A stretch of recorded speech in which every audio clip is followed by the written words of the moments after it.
Hello and welcome to the second episode of the ElysianNxt Podcast. I'm Chris, I'm the CEO and founder of ElysianNxt, and today we're in the beautiful British club here in Bangkok, and I'm joined with Steven Claxton, who's the Principal Risk Advisor at Deloitte. And over a nice glass of pimp, we will discuss the hottest topic in the industry, which is ESG. And more specifically, we will zoom into the Pillar 3 disclosures that were published in January 2022, which gives a very specific direction where the industry is heading in terms of ESG reporting.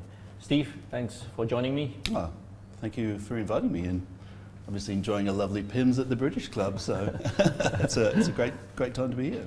Good. Now, when I read the disclosures, specifically the 10 templates, the 3 tables to be published, I had the impression that it's all about the E in ESG. It's all about, for me, the climate risk. What's your take on this? Yeah, look, I think you're absolutely right. And I think it's sort of reflective of where the standard has come from. Obviously, in the European context, the societal aspects around, let's call it, governance of, employment legislation in terms of inclusion, and the sort of the broader aspects of the S component. I mean, they've been taken care of for a long time, right? So I don't think you need to have the EBA sort of profess to the banks how to sort of have that societal component. And then when you look at the governance aspect, obviously post the global financial crisis or the liquidity crisis, which effectively happened in Europe, I think you had obviously the Basel Committee on Banking Supervision release the various principles on corporate governance, from board responsibility to internal communication, external communication, internal audit. You've then seen in places like Australia, where they have the BER principles, or banking, executive accountability, responsibility, accountable people. So the governance aspects have obviously been really ironed out, post the global financial crisis. So I think, to your point around, if we sort of look at the residual, obviously the S has been covered, the G has been covered. What is the residual? Is the environmental component, and obviously, climate and the sort of Basel Committee principles have obviously which were released in November. That's kind of the pre-context to the sort of the standards being released. So yeah, look, I think you're absolutely spot on. It is very much about that environmental component. So yeah, probably climate risk is also the most urgent one. We have to tackle it. Well, I'm doing quite a lot of work in the area of systemic risk around recovery and resolution planning, relating to a variety of matters. Obviously, you've got the geopolitical risk in obviously Eastern Europe. So to me, I would sort of talk about resilience of the institutions, resilience of the financial sector. To me, climate is just another dimension. I think, we'll probably touch on that, kind of not looking at this as a sort of a completely disjoint risk. This is really around evolution, so the evolution of thinking of how to manage the prudent well-being of the financial institutions. So touching on the point that you say, it's an evolution. When I read the templates, I have the impression that it's very closely related to the data which is needed in the whole credit risk area. The banking book exposures, residual maturity, sector codes, the whole collateral information. What's your take on that? Yeah, well, as I say, I think I was just sort of touching on that Basel Committee paper, which was released in November 2021. And, the distinction when you've got over the sort of the initial couple of principles, which is related to governance, oversight, strategy, when it gets into the component of measurement of risk, you'll see that there's a specific line item, I think it's Principle 8, is directly for credit risk. And then the other market risk and operational risk and residual risk are kind of badged together. So I think there's certainly a clear emphasis on credit risk. And again, I think it sort of denotes the sort of the general business model, because if you're either a retail bank or a corporate bank or a sort of a combination thereof, generally the sort of credit risk in the banking book is the most material from a capital perspective. Correct, Obviously the IBs, the investment banks, will be more on the trading book side. So they do obviously have to look at the sort of the implications of their investment strategy and where they're actually taking long and short positions in terms of the sustainability and the climate. But again, I think they're less transparent, I suppose. I think society doesn't necessarily view the investment banks in the same light as they would see the sort of the high street banks. I think there's a different approach on that. But yeah, in general, I think it's very much kind of credit. And if you look at the profile of the typical financial institution in banks, credit, market, and interest rate, those are the most mature forms of risk. So I think it kind of reflects materiality, sophistication, and market consistency of the approach. So yeah, okay. If you would be the CRO of a high street bank, would you tackle climate risk as a separate pillar, or would you say no, that doesn't make sense and it's more closely related to the other pillars of risk that you mentioned: liquidity, credit risk, market risk? Yep. No, look, I think it's probably too low a level for a CRO. I think ultimately climate needs to be owned by CEO. And the reason why I say that is because the typical sort of operating model that's in place at a financial institution, the 3 lines of defence. So first line, business unit, who originates the asset or is reaching for the deposit, or the second line, which is essentially your group functions, oversight and ensuring consistency, and then internal audit around the effective challenge process. Climate needs to be embedded in all aspects of the business unit, right? Yeah. It's not a distinct risk. It's inherent in everything you do in terms of the pricing of a product. So say, for example, if we look at some of the most potential material exposures, obviously residential mortgages, given that you can have a tenor of up to sort of 25, 30 years.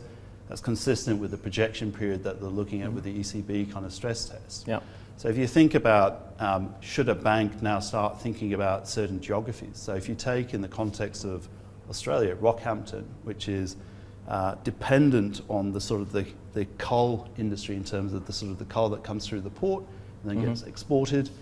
It's also near the sea, so potential rising sea levels. You've got a dependency on coal. If you're a high street bank and you're writing residential mortgages in that location, should you now start thinking about truncating the tenor to which you'll lend? Yeah. And then do you have to start thinking about pricing? Do you actually start thinking about the behavioural maturity of that loan? Yeah. If you then start thinking about from a treasury perspective, how do I raise deposits? How do I actually hedge? Because obviously if there's accelerated prepayments, accelerated pre-settlement on those mortgages because of the concern around climate, is there going to be a concern from a hedging perspective, a funding perspective? So absolutely every aspect of the financial institution is going to be impacted. This is not a group risk responsibility. I mean, if society on large believes that climate is a human challenge that needs to be addressed, then the bank or the insurance company or the financial institution should mirror that. Effectively, it's everyone's responsibility. So I wouldn't come at it from a risk perspective. I'd come at it from a CEO pushing down into the organisation in terms of those 3 lines of defence. So. Correct, because touching so many angles. Yeah, correct. Yeah, correct. Yeah. Now, when I read some of the templates, like template 3 about the alignment metrics, I kind of felt sorry for myself that it wasn't better in chemistry. There's a lot of new terms that are popping up. Is there a new profession being born? Will departments and banks need to hire kind of climate advisors? Yeah. That's a great question. I think we were touching on it before. I mean, I use the analogy of CVA as now being tagged in APRA speakers, climate vulnerability assessment, as opposed to credit valuation adjustment. And I mean, even the topic of ESG, I mean, as an actuary, ESG to me means economic scenario generation, right? So there's a lot of terminology which is being, reorientated and reinterpreted. So if I go back to probably around 2003, 2004, when the original Basel II standard was released, they introduced the concept of operational risk. Now, I think operational risk is one of the most material forms of risk in any organisation. It was incremental in the sense that capital was now being held against operational risk. Operational risk has always been managed in an institution. So to me, I see climate as the new kid on the block. It is the new operational risk. I mean, arguably it's an extension of operational risk. And yes, there's new terminology. Yes, like operational risk, there's new data around physical risk, data around transitional risk, and all of the various components. But I don't necessarily think it would be, a wise or a rational approach to create a cottage industry, right? Yeah, I think now, obviously, life doesn't necessarily always reflect the rational approach. So whether the theory will turn out different from the practice, I'm sure there is. I mean, you can see there's a lot of niche consultancies which are popping up, but I think subsequently then getting acquired by a larger organisation, very much like the sort of the fintech population. You'll have a couple of people who have a great, fantastic idea. It really resonates with the market. The more established, more bigger players will come in and acquire that. So I think you will see some cottage type industry emerge, but I mean, as to whether that will then be sustained, only if the people working in the ESG principles realise that at the end of the day, it's a financial institution and there needs to be a reasonable rate of return. Yep. At the end of the day, these institutions are held by pension funds, for example. Pension funds heavily invest in financial institutions to get a reasonable rate of return to pay the pensioners. Yep. So we can't be looking at sacrificing a real rate of return for the people who are actually holding the investment in those institutions to then pay their sort of the annuity from a retirement perspective. So I think, like life, you have to have that balanced approach. Yeah. I mean, that's my... So, did I answer the question, or? Yeah. Now, if you look at some of the new KPIs that are being introduced, you have the green assets ratio, or the GAR, so the portion of the assets which are classified as being green in proportion to the total assets. Yeah. How important will that ratio become? Yeah, look, I mean, again, it's I think the general theme of what I've been saying is that you obviously need to take a broader look. I think it will be an immediate focus that people will be looking at the data inputs, the integrity of that. I think before we get into the how will the analysts and how will the market and whole assess it, I think we need to look at the auditability of it. I think this is a critical component because obviously there's the potential for manipulation. This is creating a new whole audit stream. Who's going to be responsible for it? Who's going to attest to the fact that there's been due diligence in terms of the accuracy, the completeness, the appropriateness of the data going into the computation. So I think before you sort of get to the point of making a sort of an investment decision in terms of is that institution committing to climate, to committing to ESG, I think there needs to be obviously the due diligence in terms of the computation. I think it will impact, but again, you need to obviously consider the business model. I think the sector, because if you're looking in the sort of European banking sector, I think there'll be probably a more razor sharp focus. Back to the original point, is Europe going to be leading the way?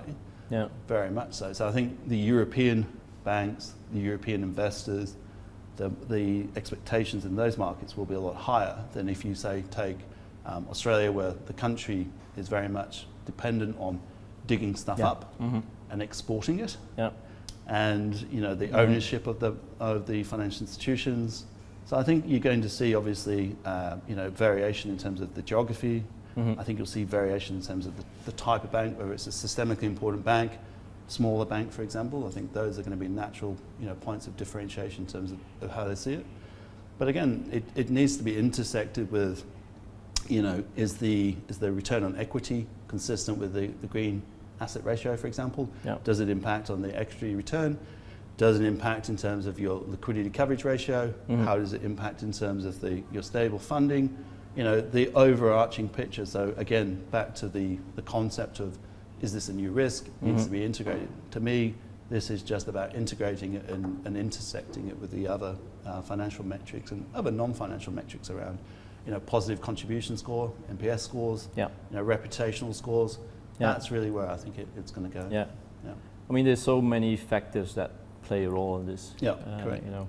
And of course, the Pillar 3 discloses about data that needs to be reported. But we also had the ECB climate risk stress tests. What kind of infrastructure do banks will need to have to respond to that?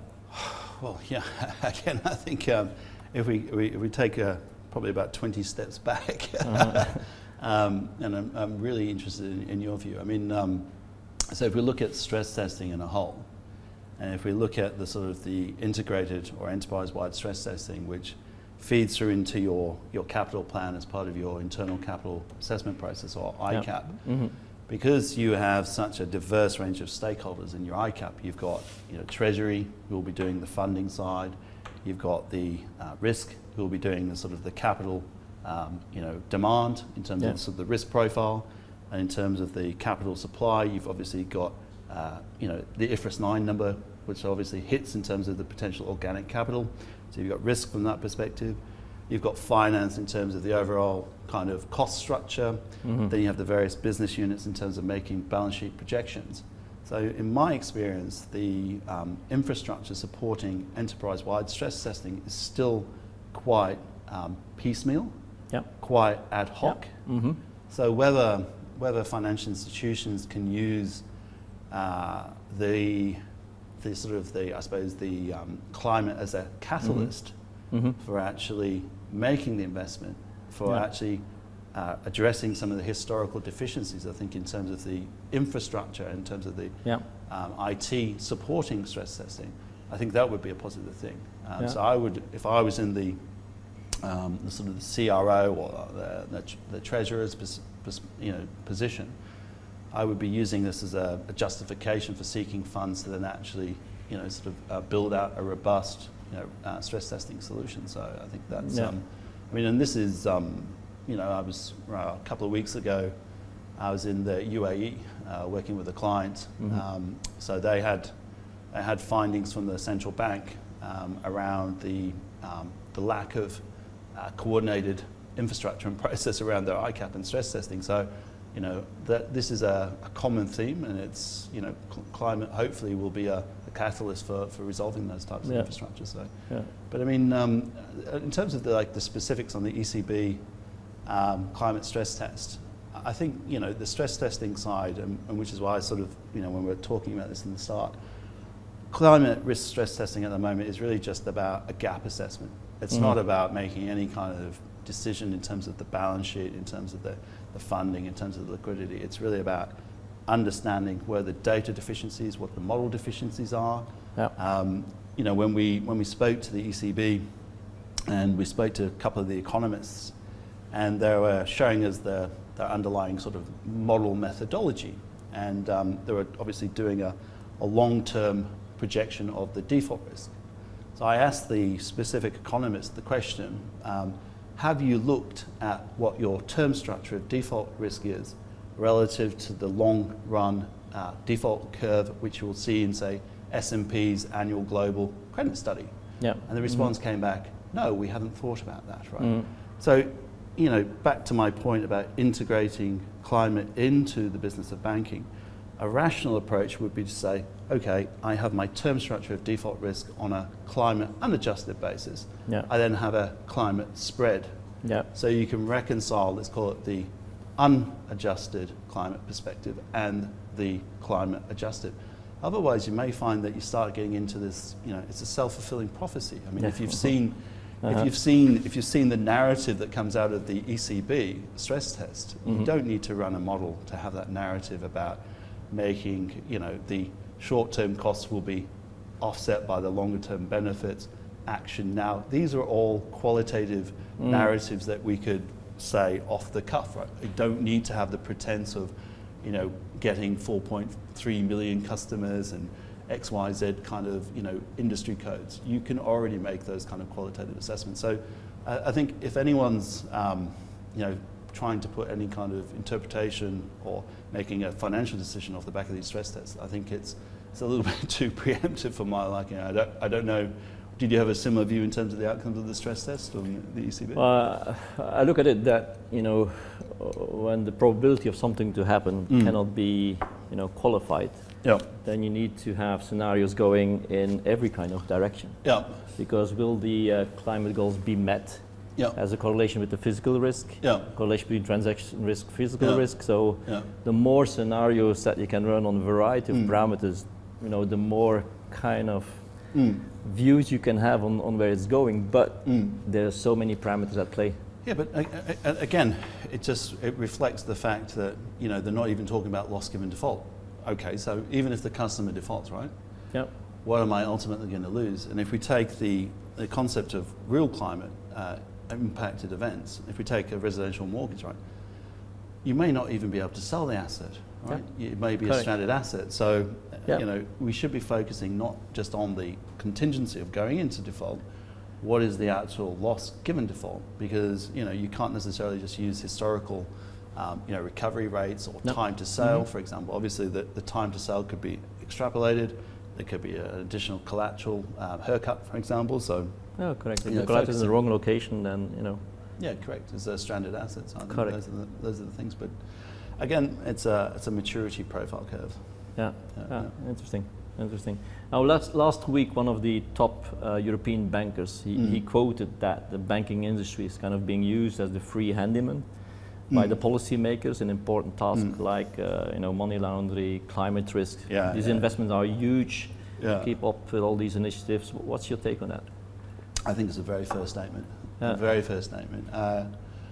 I think there's certainly becoming a vacuum, I think, in the political sphere in terms of actually having a strong view and being able to sort of rise above, sort of the polarity you're seeing, I think, on the political domain.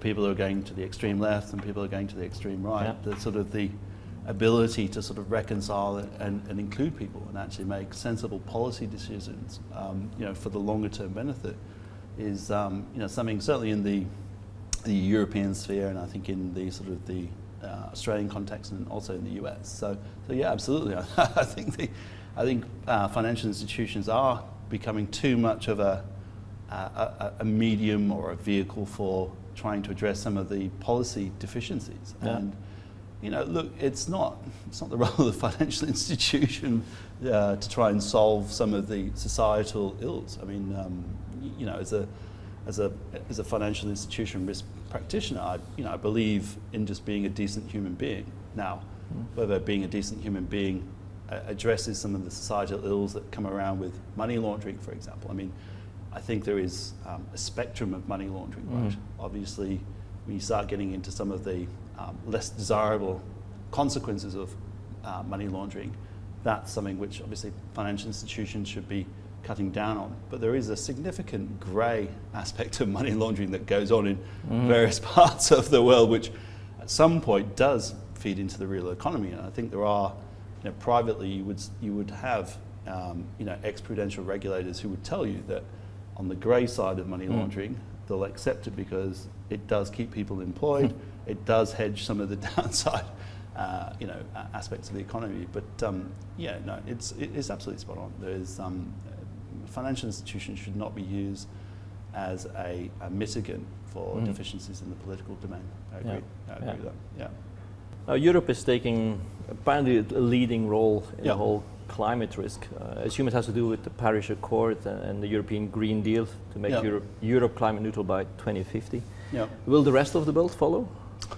Well, yeah, I mean, and I think, Chris, if we just go back to the previous comment you were making around the CEO talking about financial institutions being used as a sort of a medium for driving the agenda, if you think about how is the policy going to be affected and rolled out, if we look at it from two dimensions, one is around the financial institutions and one is around the regulation. If we look at the financial institution space, obviously BNP Paribas is, I think it's the second most largest, globally systemic institution on the planet, right? And has a large commodity business. Obviously, the commodity sector, trade flow is going to be, significantly impacted both from the physical side in terms of the origination of the commodity, whatever's being developed, and obviously the supply chain around logistics, be it sort of on ground or be it the shipping component, for example. So obviously BNP is on the record as obviously buying into the sustainability. They're actively in this space. So from the financial institution perspective and back to the policy perspective, you're going to have obviously the European banks driving that. And then if we look at the regulatory side, obviously Basel Committee for Banking Supervision under the BIS, Bank of International Settlements, the central bankers, central bank, I mean, they are driving the agenda, as we sort of alluded to before, the November 2021, the principles. They are the gold standard for regulation. They are the gold standard for how to interpret and how to drive it. So yeah, absolutely. I think from a systemic importance perspective, from that financial institution, from the integrity and the drive of the central bank, central banker, I think that's why you'll see, the European institution and regulation permeating through the rest of the globe. You've seen it in Singapore, for example, the Monetary Authority's environmental policy. Bank Negara, I think that was the end of 21. They again released similar principles, which is largely follows the sort of the principles which you've got in the BCBS document. APRA has got its climate vulnerability assessment, again similar principles. So again, yes, all coming through from Europe. So. That's good, and I would only hope so, because otherwise, the target of 2050 will not be met only by the European efforts. Well, and then we're in big problems. I hope it's still alive at 2050. Based on current mortality projections, I should be, but...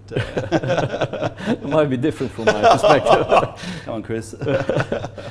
Steve, thank you very much for such an interesting discussion, and thank you very much for the very good tips. For any viewers working in the finance industry, if you are looking for an integrated risk platform that can help you in running, all these different climate risk scenarios, feel free to contact ElysianNxt. We're there to help you. If you're looking for world-class climate risk advisory, I'm sure that Steven and the professional team at Deloitte are ready to support you. Thank you very much. Thank you all. Thank you. Cheers. Thanks.